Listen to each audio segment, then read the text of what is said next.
नरेन्द्रं फणेन्द्रं सुरेन्द्रं मदीशं सतेन्द्रं सुपूजे भजेनायशीशं मुनीन्द्रं गणेन्द्रं नमो जोडिहातं नमो देवदेवं सदा पार्श्वनाथम्।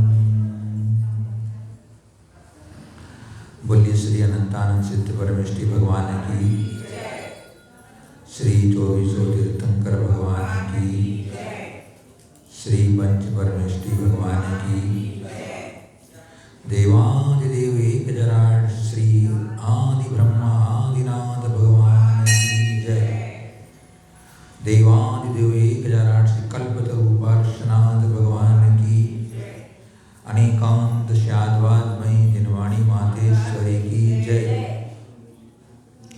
परम पूज्य प्रातः स्मरणीय त्रिकाल वंदनीय श्रवण शिरोमणि योगेन्द्र चूड़ामणि धर्म साम्राज्य नायक युग प्रवर्तक गुरु नाम गुरु मुनि कुल पितामह जिनवाणी संरक्षक तीर्थोद्धारक संस्कृति संवर्धक जीवंत समय सार घोरादिघोर उत्सर्ग परिसहजेता श्री निष्कितवत्कर्ता सम्यक रत्न समाधि सम्राट प्रथमाचार्य चारित्र चक्रवर्ती श्री शांति सागर जी महामुनिराज की जय।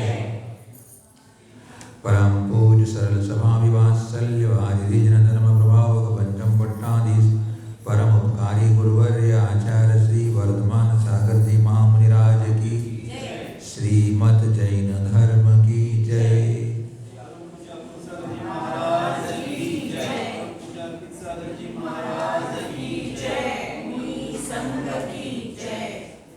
तज्जयति परम ज्योति समं समस्तैरनंत पर्याये दर्पणतलैव सकला प्रतिफलति पदार्थ मालिका यत्र।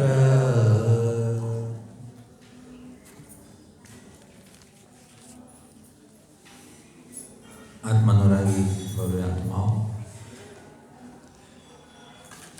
तमसोमा ज्योतिर्गमय इस सत्संग के अंतर्गत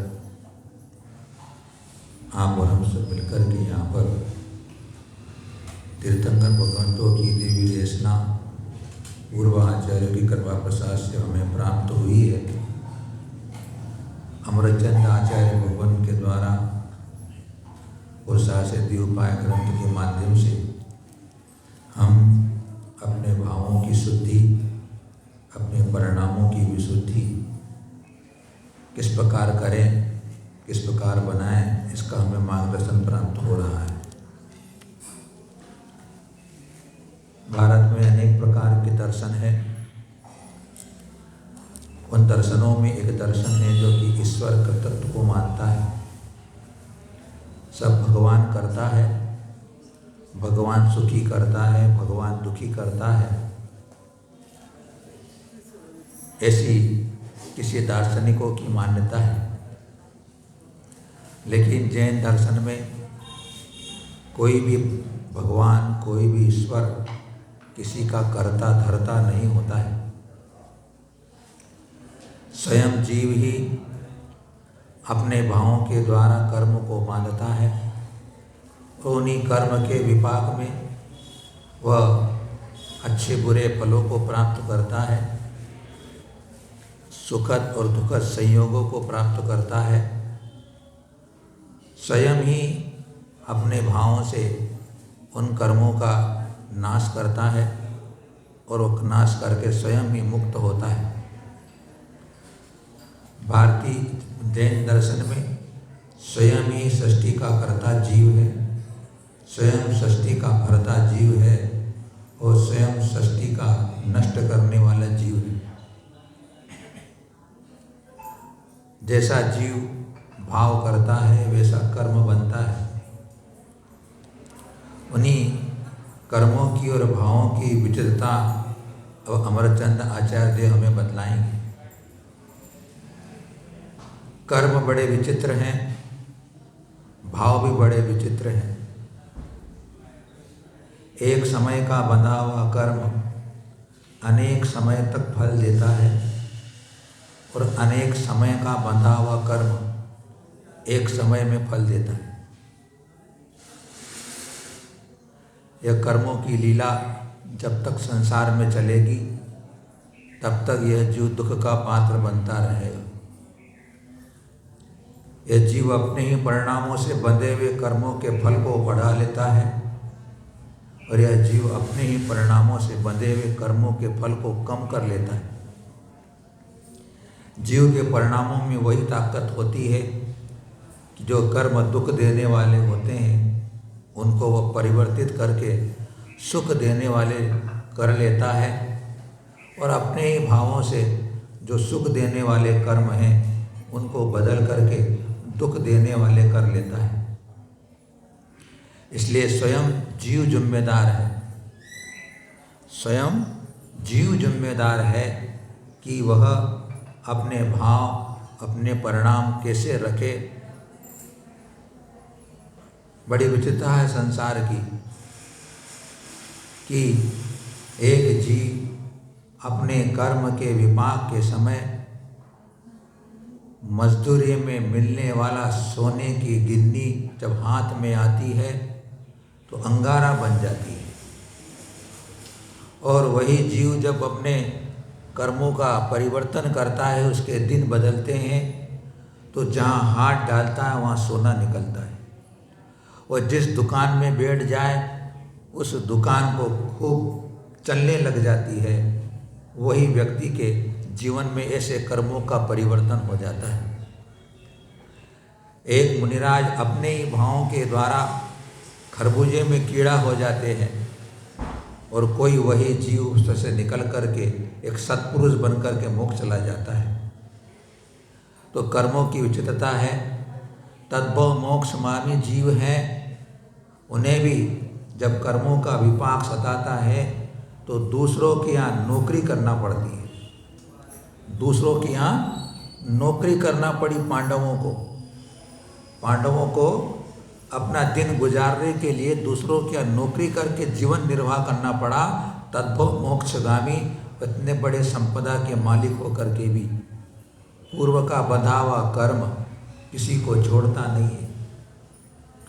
कर्म ऐसा बन जाए किसी को, अगर उसे नरक आयु तिरंच आयु मनुष्य आयु का बंध हो जाए तो वह अणुवत महावत धारण करने के भाव नहीं होते। सिर्फ सत्ता में बैठा हुआ कर्म भावों को इतना परिवर्तित कर देता है। उदय में नहीं आया है, सिर्फ सत्ता में आ गया, कर्म बांध लिया है जीव ने। अगर नरक तिरंज मनुष्य आयु का बंद कर लिया तो वह अणुवत महाव्रत धारण करने के भाव नहीं होते हैं।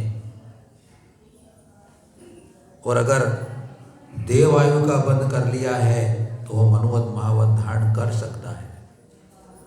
तीर्थंकर की कर्म की सत्ता जब रहती है तो नरक में रहने वाले उन तीर्थंकर प्रभु को भी 6 महीने पहले देवताओं के द्वारा वज्रमय परकोटे में सुरक्षित कर लिया जाता है।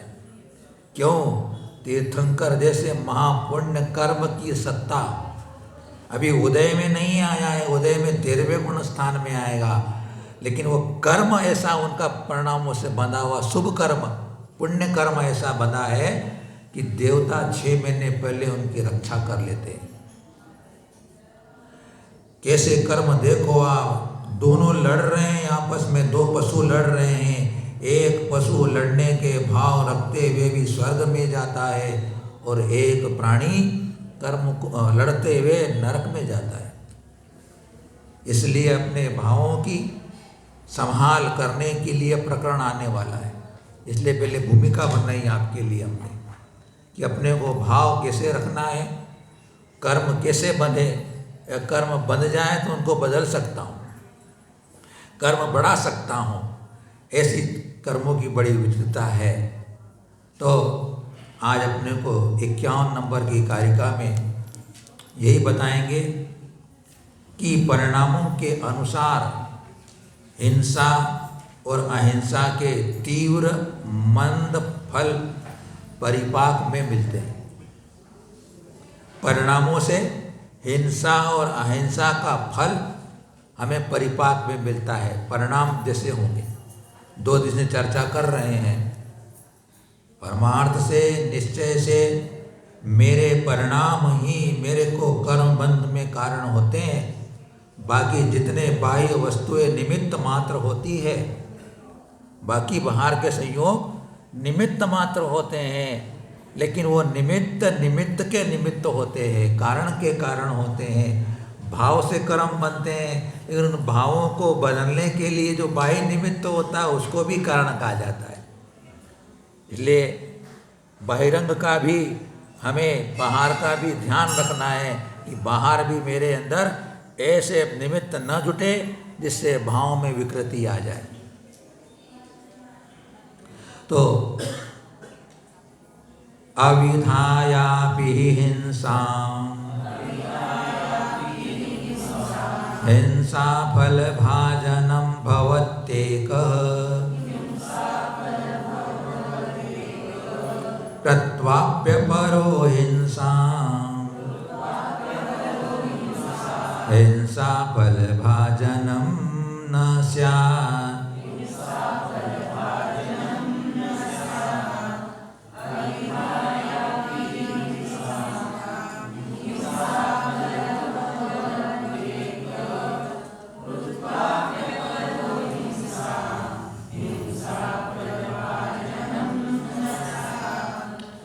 ही अनिश्चय से हिंसा अविधायापि, अर्थात हिंसा को नहीं करके भी,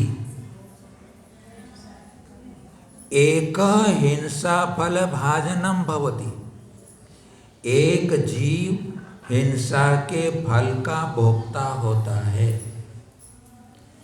अपरः दूसरा जीव हिंसाम कृत्वा अपि, हिंसा करके भी हिंसा फल भाजनम न स्यात्, वह हिंसा के फल का भोक्ता नहीं होता है। 2 बातें यहाँ पर है, 2 भंग बनाए हैं कि एक तो हिंसा को नहीं करके भी एक जीव हिंसा के फल को भोगता है। हिंसा नहीं कर रहा है, लेकिन हिंसा का जो फल है वह उसे भोगता है। और दूसरा भंग बताया है कि दूसरा जीव हिंसा करके भी हिंसा के फल को नहीं प्राप्त करता है। ऐसी कैसी विचित्रता हो जाए, बोले हिंसा नहीं करे तो भी हिंसा के फल को प्राप्त करे, और हिंसा हो जाए तो भी उसको हिंसा का या पाप का फल न मिले।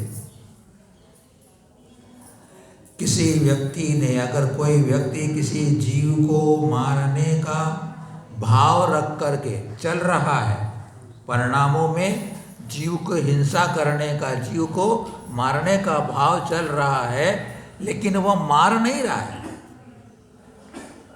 वह मार नहीं रहा है, तो उसको उन मारने के भावों के कारण जीव के हिंसा का जो पाप है उसे बध रहा है, और उसका जब विपाक आता है तो उसे दुख रूप में फल देता है। 2-3 उदाहरणों के माध्यम से समझेंगे हम। मछुआरा होता है, मछुआरा नदी के किनारे बैठा हुआ है और जाल फेंकता है मछली पकड़ने के लिए, लेकिन मछली जाल में आती नहीं है, जाल में मछली नहीं आ रही है, लेकिन वह मछली को पकड़ने या मारने के लिए जाल फेंक रहा है। तो मारने का भाव तो है, लेकिन मछली मरी नहीं। वही व्यक्ति, वही मछुआरा घर में आया है, निराकुलता से बैठा हुआ है, तो भी उसको भाव यही है कि मैं मछलियों को मार करके अपने जीवन का निर्वाह करूंगा, मेरे आजीविका चलाऊंगा। तो वहाँ भी, घर में भी बैठा हुआ वह मछुआरा मछली नहीं मार रहा है, तो भी उसे उस मछलियों के हिंसा करने का पाप बंध रहा है। एक उदाहरण हुआ। शस्त्र बनाने वाले जो होते हैं, आयुध बनाने वाले होते हैं, वे शस्त्र का निर्माण करते हैं, क्या सोच करके निर्माण करते हैं कि यह शस्त्र जो है दूसरों को मारने के काम आएगा, बहुत बढ़िया तरीके का बनाते हैं, अच्छी तरीके से उसको सजा करके बनाते हैं कि खरीदने वाला इसलिए ले जाए कि उससे लोगों को मारना है। तो आयुध बनाने वाला, शस्त्र बनाने वाला हिंसा नहीं कर रहा है, किसी जीव का वो उससे मर्डर नहीं करेगा उस शस्त्र से, लेकिन वह मारने के अभिप्राय से उसका निर्माण कर रहा है, तो उसको भी हिंसा का जो पाप है उसको लग रहा है, हिंसा नहीं कर रहा है। दुकानदार खेती की दवाई बेचता है, दुकानदार खेती की दवाई बेचता है, वो खेत में छींटने नहीं आता दवाई, लेकिन वह दवाई मारने की, जीवों को मारने की है। ऐसे जीवों की मारने की दवाई को बेच करके दूसरा भले छींट के मारेगा, उसका भाव क्या है कि जीवों को मारने वाली दवाई बेच रहा है, उसने एक भी जीव को मारा नहीं है, लेकिन मारने के भाव होने से वह हिंसक है, वह हिंसक है। एक व्यक्ति आतंकवादियों को ट्रेन करता है, आतंक फैलाना कैसे, लोगों की हिंसा करना कैसे, उनको ट्रेनिंग दे रहा है व्यक्ति और सिखाता है। वह किसी को मारने नहीं गया, लेकिन उसने सिखाया है कि कैसी हिंसा करना, कैसा मर्डर करना, कैसी उसका अस्त्र शस्त्र का प्रयोग करना। तो वह व्यक्ति भी कर्म बंद पाप का कर रहा है, हिंसा का कर रहा है, उसे फल मिलेगा। अब हम दूसरे बिंदु पर विचार करते हैं। पहला बिंदु क्या था कि हिंसा नहीं करने पर भी हिंसा का पाप का फल उसे भोगना होता है। दूसरा बिंदु है कि वह जीव हिंसा कर रहा है, लेकिन हिंसा के फल को प्राप्त नहीं करता है। किसान खेत में हल चलाता है, हल चलाने पर जीवों की विराधना होती है, लेकिन उस किसान को जीवों को मारने का भाव नहीं होता है कि मैं जीवों को मारूं इसलिए हल चलाऊं। उसको जीवों को मारने का भाव नहीं है, इसलिए उसको अहिंसा का फल मिल रहा है। क्यों? जीव मर रहे हैं तो भी मारने का भाव नहीं है। इसलिए शास्त्रों में सबसे बड़ा अगर कोई कहा है खेती करो, बोले ऋषि बनो या कृषि करो। आदिनाथ भगवान ने उपदेश दिया, या तो ऋषि बनो या कृषि करो।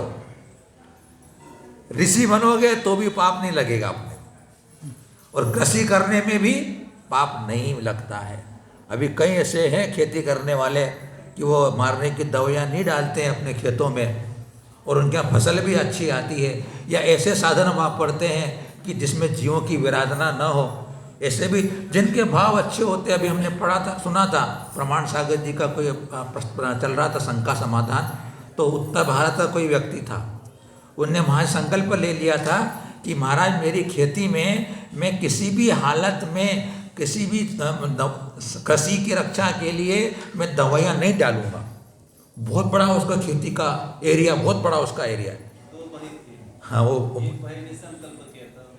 हाँ, तो बताओ, जिसने संकल्प कर लिया कि नहीं मैं खेत में दवाई डालूंगा, उसकी खेती बहुत बढ़िया होती है और संपन्न है और अच्छे से इज्जतदार आदमी है। बताइए आप, ऐसे भाव अपने अच्छे हो जीवों के दया के प्रति, तो उसके खेत में भी सोना उगल जाएगा।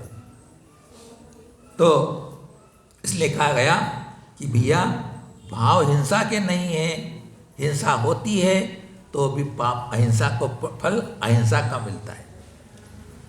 दूसरा बिंदु, डॉक्टर है, डॉक्टर के द्वारा अगर किसी की मृत्यु हो जाए, उसका मरण हो जाए ऑपरेशन करते हुए किसी हालत में, तो डॉक्टर को हिंसा का बंद नहीं होगा, अहिंसा का फल मिलेगा उसे। क्यों? भाव उसके उज्जवल है, परिणाम उसके अच्छे हैं। शास्त्रों में लिखा है कि उद्योगी, विरोधी, आरंभी हिंसा अगर यत्नाचार पूर्वक की जाए, ध्यान रखना 3 हिंसाएं हैं, उद्योगी, आरंभी और विरोधी, यत्नाचार पूर्वक करे तो हिंसा का फल न मिले। और फिर आखिरी में कह दिया कि एरिया समिति से चलने वाले साधु के द्वारा हिंसा हो जाने पर भी हिंसा का फल नहीं मिलता है। इसलिए अभी 10 कारिका ऐसी आएगी जो हमारे भावों को संभालने की, हमारी चर्या को संभालने की, अपने परिणामों को संभालने की प्रेरणा देगी कि मेरे भावों से ही मैं पाप कर लेता हूँ और मेरे भावों से ही मैं पुण्य कमा लेता हूँ। इसी कारिका के परिपक्ष में शस्त्र चंपू के अंदर आचार्य भगवान ने लिखा है कि धीवर जीवों को नहीं मार रहा तो भी पापी है, और किसान जीवों को मार रहा है फिर भी पापी नहीं है। आचार्य लिखते हैं क्योंकि परिणाम विशेष से हिंसा और अहिंसा का फल प्राप्त होता है। परिणाम विशेष से ये भावों का भूगोल है, भावों का भूगोल है। अपने परिणामों की परिणति की विचित्रता है कि जीव कर्म बांध रहा है अशुभ को और एक जीव बांध रहा है पुण्य को।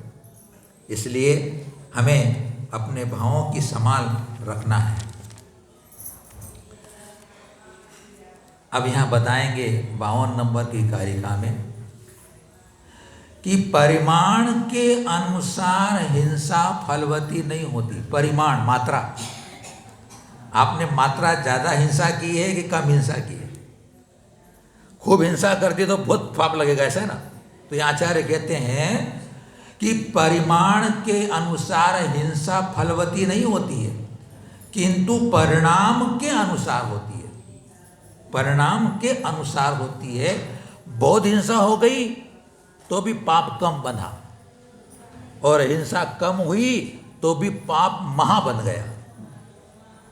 तो कहते हैं एकस्याल्पा हिंसा ददाति काले फलमनल्पम् अन्यस्य महाहिंसा स्वल्पफला भवति परिपाके।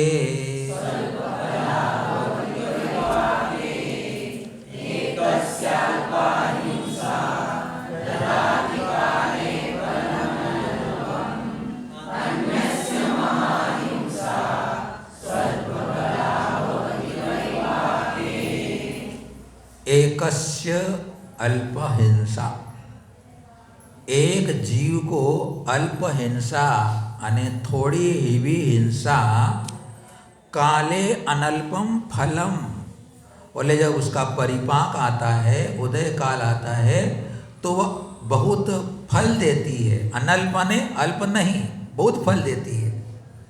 और अन्यस्य, किसी जीव को महाहिंसा, बहुत बड़ी हिंसा भी परिपाके फल काल में स्वल्प फला भवती, कम फल, थोड़े फल देने वाली होती है। यहाँ पर भी 2 भंग बता रहे हैं। परिमाण यानी मात्रा के अनुसार बता रहे हैं। पहला भंग है कि किसी जीव ने थोड़ी भी हिंसा की है लेकिन उदय काल में बहुत फल देने वाली है, पहला भंग। दूसरा भंग है किसी जीव को बहुत बड़ी हिंसा भी फल काल में थोड़ा फल देने वाली होती है। ये 2 भंग है। यहाँ पर भी वही बात है, सब खेल चलेगा अपने कासायिक परिणामों से, अपने अंदर रागादि की तीव्रता या मंदता को लेकर के, कि मेरे अंदर रागादि का भाव तीव्र है कि मंद है। तीव्र भावों से बंधा हुआ कर्म तीव्र फल देता है, और मंद भावों से बंधा हुआ कर्म मंद फल देता है। इसलिए हम कहा कि तंदुल मत्स्य होता है। तंदुल मत्स्य, छोटा सा मत्स्य, अपन कहानी पढ़ी थी, अपन सुनी थी अपन ने। छोटा सा जीव है, बहुत कम हिंसा करता है, लेकिन उसके भाव इतने संक्लेशित, इतने तीव्र कसाय के परिणाम, इतनी आसक्ति के परिणाम होते हैं तीव्र, कि वह इतना महापाप का बंध बांध लेता है कि वह छोटा सा प्राणी 7वें नरक में जाकर असहनीय दुख को भोगता है।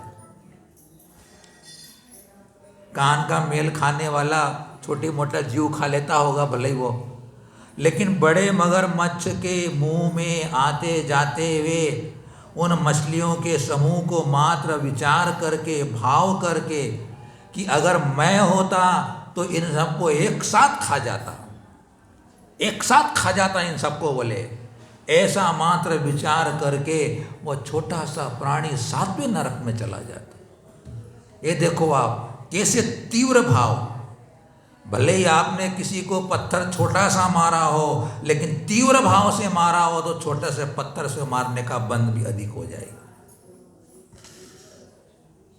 और अपन ने किसी को बचाने के लिए पत्थर मारा है तो पाप नहीं लग रहा है, बोले तो पहला वाला तो हो गया। दूसरा क्या है? राघव मत्स्य है, बड़ा मत्स्य है, वह परिणामों की अपेक्षा बहुत हिंसा करके भी उत्तम फल प्राप्त कर लेता है। बड़ा मत्स्य जो होता है, आपने सुना होगा कि जो स्वयंभू रमण समुद्र में मगरमच्छ होते हैं वे सम्यक दृष्टि भी होते हैं और वे अणुवतों को भी पालन करने वाले होते हैं। मगरमच्छ स्वयंभू रमण समुद्र में, स्वर्ग के देवों की पूर्ति स्वयंभू रमण समुद्र के जीवों से होती है।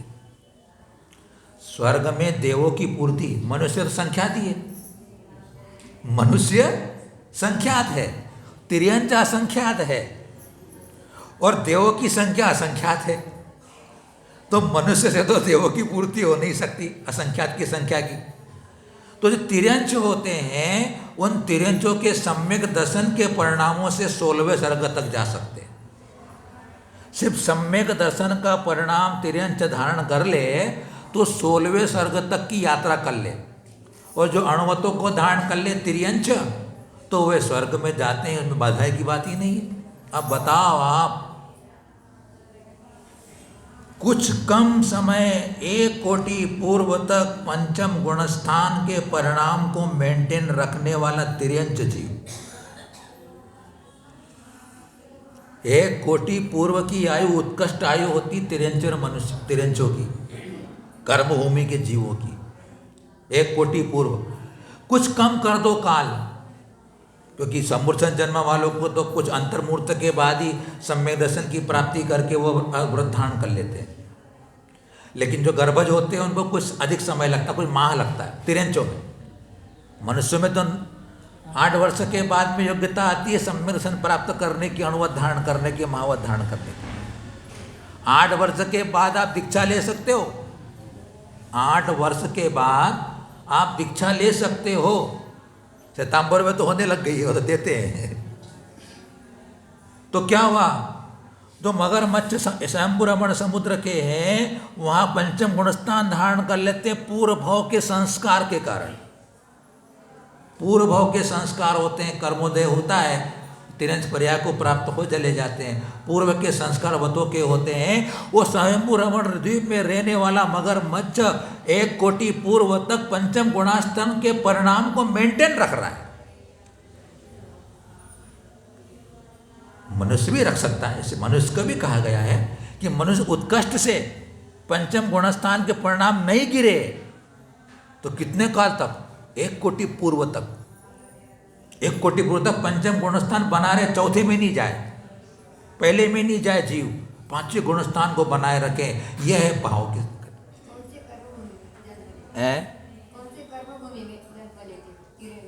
कर्मभूमि में। वो स्वयंभू रमण समुद्र कर्मभूमि है, अपने बधाई द्वीप के अंदर भी कर्मभूमि है ना, वहाँ के जीव। और जो बीच की भोग भूमि वो से सम्यक दर्शन प्राप्त करते हैं, जो जगन्य भोग भूमि है असंख्यात द्वीप समुद्रों में, वहाँ के जो 75 गुणस्थान प्राप्त कर सकते हैं। छायक सम्यक दृष्टि जो होते हैं, तिरंज आयु का बंद कर लिया हो तो स्वयं ढाई द्वीप के बाहर के द्वीप समुद्र में उत्पन्न हो जाते हैं। वो जिन्होंने पहले तिरंज आयु का बंद कर लिया है और बाद में उन्होंने छायक सम्यक प्राप्त करा, तो ऐसे छायक सम्यक दृष्टि जीव ढाई द्वीप के बाहर द्वीप समुद्र में तिर्यंच हो जाते हैं, जगन्य भोग भूमि के अंदर। तो सम्यक दर्शन होने के बाद तो क्या नाम, छायक सम्मेलन होने के बाद छूटता नहीं, आयु बंधी हुई तो जाना तो पड़ेगा। तो कहा है शास्त्रों में कि वह देवगति को प्राप्त हो रहा है। तिर्यंच जीव, महामत्स्य जीव अणुवतों को धारण करके हिंसा करके भी स्वर्ग में उत्पन्न हो रहा है। यह है भावों की परिणति, भावों की विचित्रता। तो आचार्य कहते हैं मन से पाप होता है। क्या कहते हैं? मन से ही पाप किया जाता है, शरीरकृत पाप कथनचित पाप नहीं है। बहुत ध्यान से सुनना। मन से ही पाप किया जाता है, शरीरकृत पाप कथनचित पाप नहीं है। उदाहरण देते हैं, जिस प्रकार उसी शरीर से पत्नी का आलिंगन पति करता है, उसी शरीर से पत्नी का आलिंगन पति करता है और उसी शरीर से अपनी बेटी का आलिंगन वह अपना पिता करता है, दोनों के काम एक हर के भी भावों में विचित्रता है। इसलिए शरीर से कथनचित पाप होता भी है और नहीं भी होता है। देख लीजिए आप, बिल्ली चूहे को पकड़ती है दांतों से, वही बिल्ली अपने बच्चों को पकड़ती है दांतों से। दोनों के पकड़ने में क्रिया एक ही है, लेकिन बिल्ली जब चूहे को पकड़ने की फिराक में रहेगी तब देखो उसके परिणाम। वो ताक में बैठती है, छिपकली ताक में बैठती है कि मुझे मच्छर दिखे और मैं भक्षण करूं। नहीं खा रही तो भी उसको पाप बंद हिंसा का हो रहा है। बिल्ली भी देख लीजिए आप, हमेशा पकड़ में, शिकार में जब भी कैसी बैठती मानो कि अल्लाह की गाय, लेकिन अंदर भाव क्या चल रहा है कि शिकार पकड़ूंगी बोले पे, तो वहां पाप बंध रहा है, उसको मार नहीं रही है। तो ऐसे भाव हमारे को बन जाते हैं। तो मेरे में तिरंचों की बात कर रहा हूँ, मेरे परिणाम को मुझे भी देखना पड़ेगा कि मैं दिन भर में कैसे कैसे भाव कर लेता हूँ और उन भावों से मुझे बंद हो जाता है, और वो परिपाक में जब आते हैं तो मुझे दुख और सुख देने वाले हो जाते हैं। इसलिए भावों की समान करने की बात इस तरीका में अपने कर रहे हैं। तो हमारे संक्लेश परिणाम जितने तीव्र होंगे, क्योंकि हमारे सिद्धांत है कर्म जीव अपने भावों से बांधता है, उन कर्म के अंदर 4 प्रकार का बंध पड़ता है, उसमें अनुभाग बंध होता है। फलदान शक्ति, कर्म बंधेगा, कितना फल देगा, कैसा फल देगा, वह अनुभाग पर डिपेंड करता है। तो उस पुद्गल में मेरे कासायिक परिणामों का निमित्त पाकर के जितनी तीव्रता मेरी होगी कसाय की, उतना अधिक फल देने की शक्ति कर्म में पड़ेगी। हमारे यहाँ कर्म विज्ञान बड़ा महत्वपूर्ण विज्ञान है। सारे जितने भी दार्शनिक के जगत के अंदर, उन सब में जिनेंद्र भगवान का सिद्धांत ऐसा सिद्धांत है जब कर्म सिद्धांत को माना गया है। अन्य दार्शनिक कर्म सिद्धांत को नहीं मानते, कर्म की बात तो करते हैं, कर्म सिद्धांत को नहीं मानते हैं। और हमारे यहाँ कर्म सिद्धांत इतना जबरदस्त है, उसको समझ लेने के बाद जीव के परिणामों में निर्मलता आ जाती है कि कर्म ही मुझे संसार में रुलाता है और मेरे कर्म ही मुझे ऐसे संयोग दिलाते हैं जिससे मैं कर्मों का नाश कर देता हूँ। तो हमें अपने भावों को जितनी मंद कसाय हो, जितनी कसाय हमारे अंदर तीव्रता की न भाव प्राप्त होती हो, तो हम अपने कर्म का बंध कम करेंगे और उससे फलने वाला फल भी अलग प्रकार का मिलेगा। 53 नंबर कारिका में फिर उसी एक विचित्रता की बात करेंगे कि हिंसा का फल बड़ा विचित्र होता है। एकस्यैव तीव्रम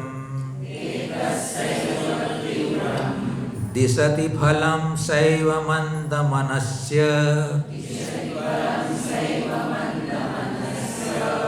व्रजति सहकारिणोरपि हिंसा वैचित्रमत्र फलकाले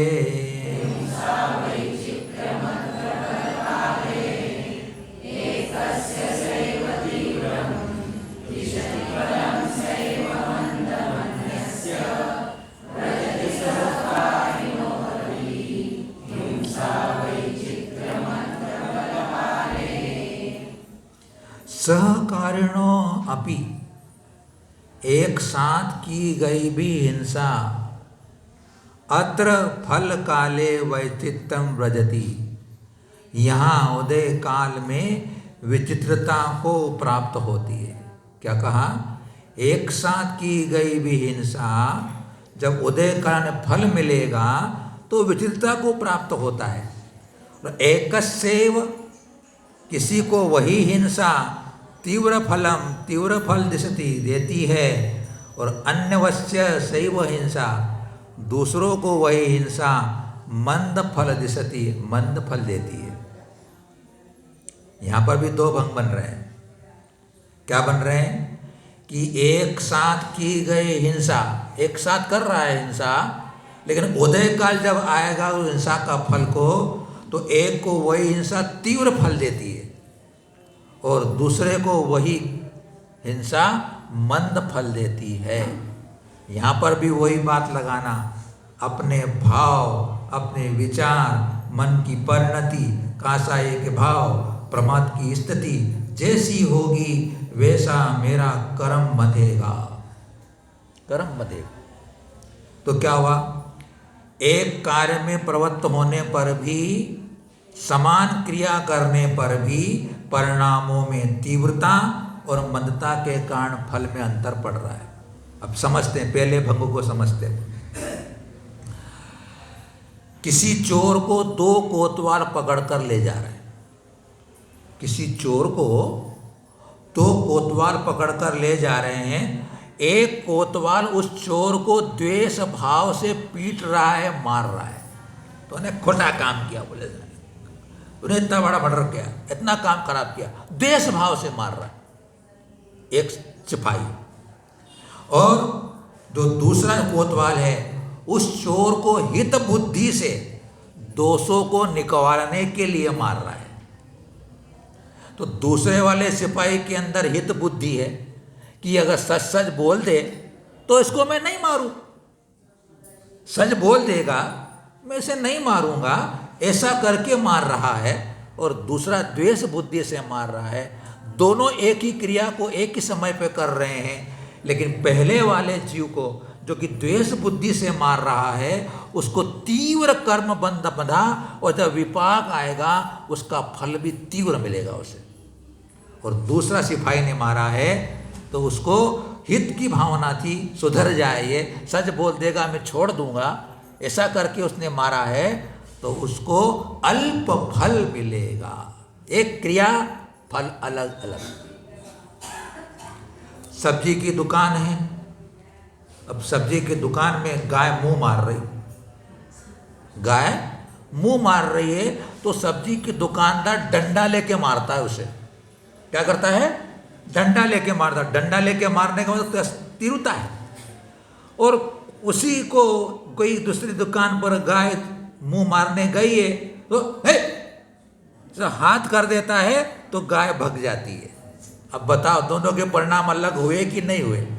गाय दोनों एक ही गाय है, अलग अलग गाय मुंह मार रही सब्जी खाने के लिए, एक तीव्रता से गाली बक के डंडा मार रहा है और एक सिर्फ ऐसा हाथ उठा करके उसे भगा रहा है। तो दोनों की क्रिया एक होकर के एक काल में एक को अल्प बंद करने वाली है और दूसरे को बंद कम करने वाली है। कहानी सुनी होगी आप लोगों ने कि एक मुनिराज की रक्षा करने के लिए सूकर और वाघ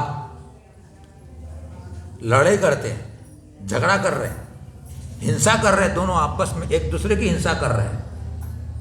पूर्व के संस्कार देखो आप, ये कर्म बड़े शत्रु हमारे हैं।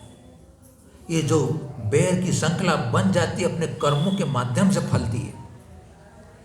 पूर्व का बैर था तो वापस फिर उस पर्याय में आया तो फिर बैर बंधा, बैर प्राप्त किया। शास्त्रों में लिखा है कि अगर कोई जीव एक जीव को एक बार मारता है तो वही जीव उस जीव को अनेकों बार मारता है। अगर आपने किसी एक जीव की कसाय की तीव्रता में हिंसा कर दी है, उसको हत्या कर दी है, तो वही जीव तुमको अनेक बार मारेगा, अनेक बार मारेगा तुम्हारे को। शास्त्रों में लिखा है। बड़ा हिंसा और अहिंसा का बड़ा विचित्र दर्शन हमारे अंदर है, उसको समझना चाहिए। वो हिंसा अहिंसा अपन पढ़ के आए भावों से होती है।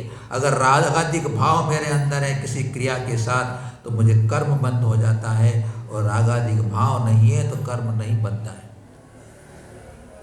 शुक्र लड़ रहा है मुनिराज को बचाने के लिए कि मुनिराज की मैं रक्षा करूंगा, ये खाने नहीं दूंगा इसको, बोले मैं। संघर्ष कर रहा है, लड़ाई कर रहा है, मार रहा है, क्रोध के भाव है, विचार करना, दोनों रौद्र भाव में चल रहे हैं, लेकिन उसकी परिणति अपन पढ़ के आए थे कि अभिप्राय से फल मिलता है, अभिप्राय से कर्म बंद होता है। मुनि की रक्षा के लिए लड़ रहा है, उसे पुण्य बन के स्वर्ग प्राप्त हो जाता है, और मुनि को खाने के लिए लड़ रहा है, उसको नरक की यात्रा करनी पड़ती है। इसलिए नरक और सरक में कोई दूसरा ले जाने वाला नहीं है। मेरी कृत्य से, मेरे ही कर्मों से नरक को तिरंज के फल भोगता हूँ। या मुझे अगर असाता उदय में आ रही है, मुझे रोग है, शोक है, चिंता है, भय है, आतंक है, अशांति है, कलह है, निद्रा नहीं आ रही है, अनेक प्रकार की विकटता है, पूर्व का मेरा बंधा हुआ कर्म मुझे फल दे रहा है, उसमें किसी को तुम दोष मत देना, मेरे किए हुए कर्म का फल। छठे अध्याय को अच्छी तरह पढ़ना चाहिए अपने को। तत्वार सूत्र का छठा अध्याय अच्छी तरह से पढ़ना चाहिए। मेरे परिणामों की परिणति बताने वाला वो होता है। दुख शोक तापा क्रंदन वत परिदेव नान्यात्म पौरो भयो सद्वेद्यस्य। अपने को दुख देना, दूसरे को दुख देना, दोनों को दुख देना, उन दुख देने से जो कर्म बनता है वो असाता कर्म बनता है। असाता कर्म का फल जब आता है तो वह दुख रूप ही होता है। जो भी आपको दुख मिल रहे हैं आपको संसार में, वो उसका फल मेरे कर्म के बंधे से मिल रहा है। इसलिए कर्म की श्रृंखलाओं को तोड़ना है, कर्म की जंजीरों को तोड़ना है, तो अपने को हिंसा अहिंसा के भावों को अच्छी तरह समझना होगा। तो बंधुओं, आज अपन इन्हीं तीन को समझेंगे। अपन इन तीनों के माध्यम से मनन चिंतन करेंगे कि हम अपने भावों को कितनी अच्छी तरह से संभाल के रखें। हमने एक दिन चर्चा की थी कि अपनी बेटी को जैसे संभाल के रखता है पिता, वैसे अपने भावों को संभाल के रखना है। बेटी को, आज के ज़माना कैसा हो गया, बेटी को संभालना बड़ा भारी हो गया है। एक किताब में पढ़ा था हमने, उसमें लिखा था कि जैसे लोग हीरे को संभालते हैं वैसे अपनी बेटी को संभाल के रखो, बोले आए। जमाने की बात चल रही है, वो समय खराब आने वाला है, समय खराब चल रहा है। अपनी बेटियों की हालत बड़ी बचिरता को प्राप्त हो रही है वर्तमान के माहौल को लेकर के। तो अपने भावों को भी संभालना है कि मेरे द्वारा बिना प्रयोजन की हिंसा न हो जाए, किसी को दुख न पहुंच जाए, और मैं ऐसे मार्गों को पकड़ लूं जहां कि मुझे हमेशा धर्म के परिणाम होते रहे और मैं मोक्ष मार्ग पर अपना पुरुषार्थ सफल कर सकूं। इन्हीं मंगल भावनाओं के साथ आप सबके लिए शुभकामनाएं हैं, शुभ आशीर्वाद है। आप सबको सुख शांति समृद्धि आरोग्यता की प्राप्ति हो, आप मोक्ष मार्ग पर बढ़ते चलें। इन्हीं मंगल भावनाओं के साथ गुरुवर्य आचार्य श्री वर्तमान सागर जी महामुनि राज की